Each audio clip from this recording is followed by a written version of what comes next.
Today I'm going to present to you about education technology in Indonesia. So this is one of the presentation that I did with my partner, Philly, and we are supposed to briefly tell about the education technology back in my home country. So let's start with where is Indonesia actually? So if you see the world map, currently we are here. Like me and my classmate are here. Finland. And Indonesia, it's here. Not many people actually know where Indonesia is exactly, and sometimes they don't realize that Indonesia is more than just Bali. And quick fact about Indonesia from bbc.com. So we are a neighbor country of Malaysia, Singapore, Papua New Guinea, and Australia. And we have approximately 243 million people of an area of 1.9 million square kilometer. Our major language is Indonesian. That is our official language, Indonesian, but we have 300 different dialects, depends on where it is. And the major religion is Islam, and our currency is rupiah. So, about the education system in Indonesia. So we divide it into 5 different levels. First is kindergarten, primary, junior high school, senior high school, and higher education. And this is how the uniform will look like. Next is there are 2 types of school in Indonesia. The first one is national school, which is run by private or public school, and national plus school that is mostly private. Both of it have a religion-based school or a non-religious religion-based school. And the curriculum that is used for national school is a government curriculum, and for national plus school is government curriculum plus an international curriculum, which is IB or Cambridge. That's like the most common curriculum that we are using in Indonesia. International curriculum, I mean. And who is in charge? For basic education, it's Ministry of Education and Culture, and for higher education, it's going to be Ministry of Education and Higher Education, but both of it is actually our Ministry of Education. We just divide it into 2 types. The usage of technology in Indonesia.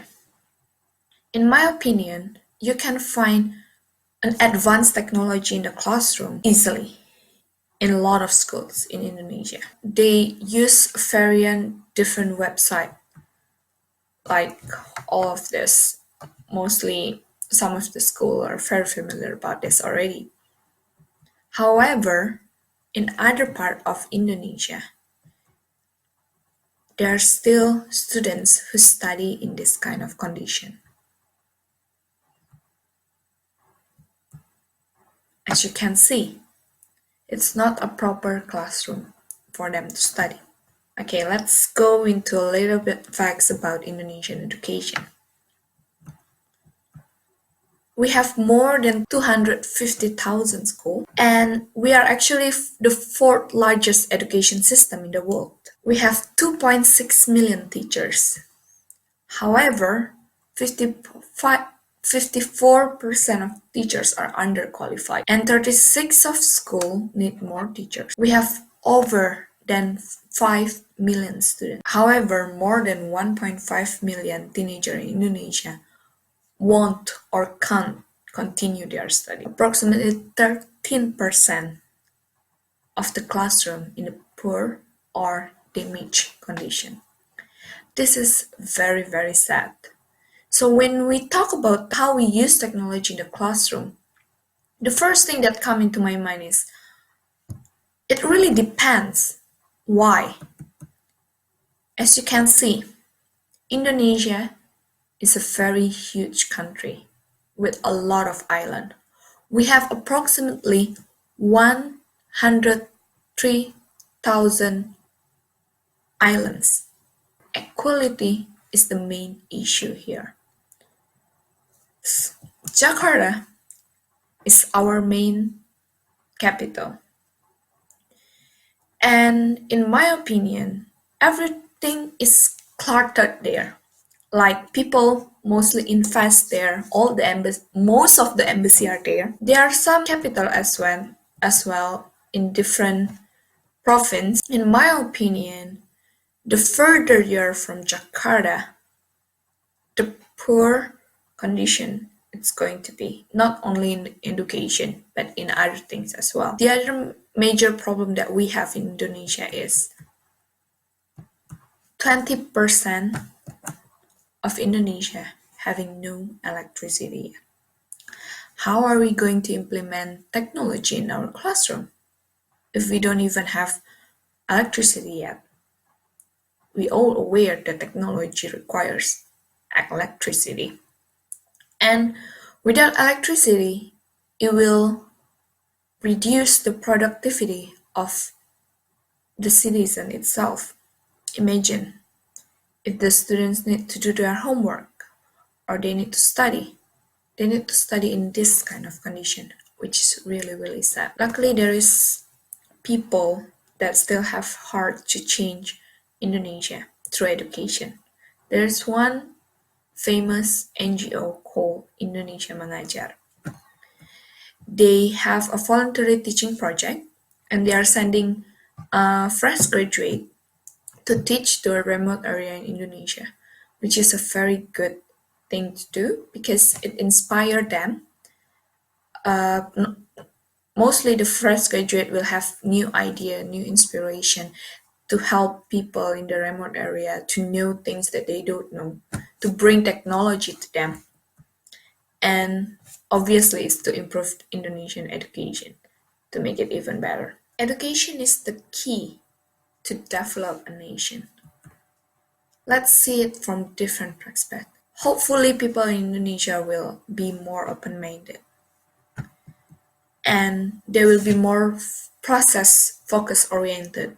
Learning from my experience as teacher, parents or the students itself use grades as their standard, which is it's not bad, but when they are only looking to the score, sometimes the learning itself is not really maximum because they are only seeing the end result, not the process of the learning itself, which is learning needs to be more process oriented. When the learning is it's not result oriented, when it's process oriented, we can learn beyond textbook. Hopefully that can change the education in Indonesia. To build inquiry so the creativity can be triggered.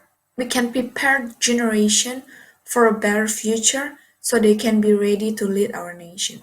What is government doing with all this?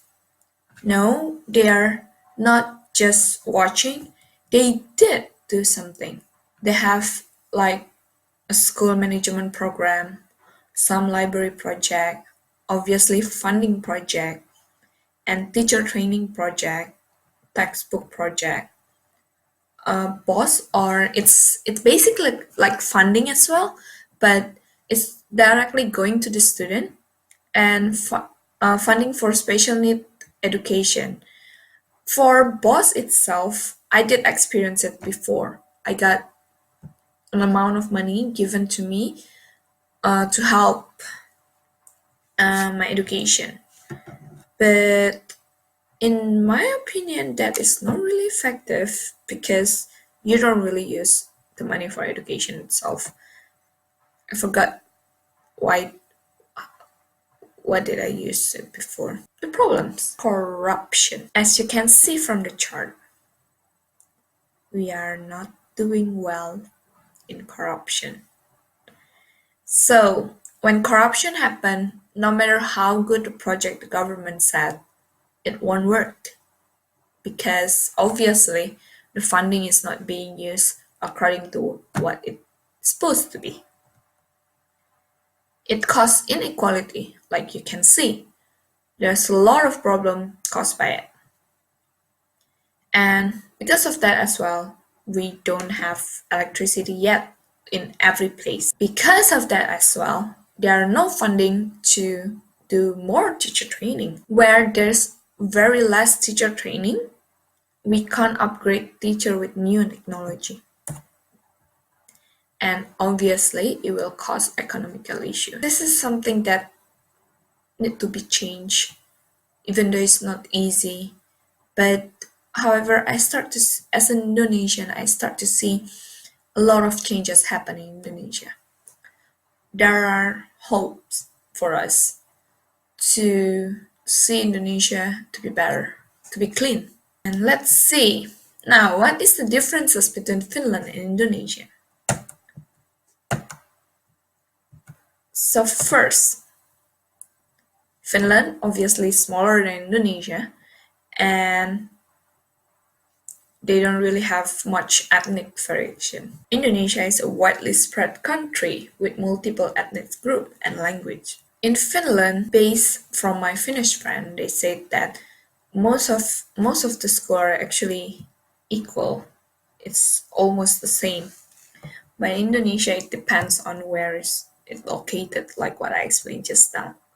In Finland, they have only 80,000 teachers. In Indonesia, we have 2.6 million teachers. What are the similarities?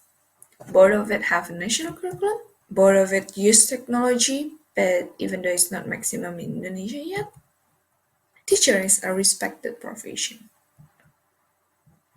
To close this presentation, I would like to deliver the quote given by our father of education. Ing ngarso sung tulada, giving example ahead.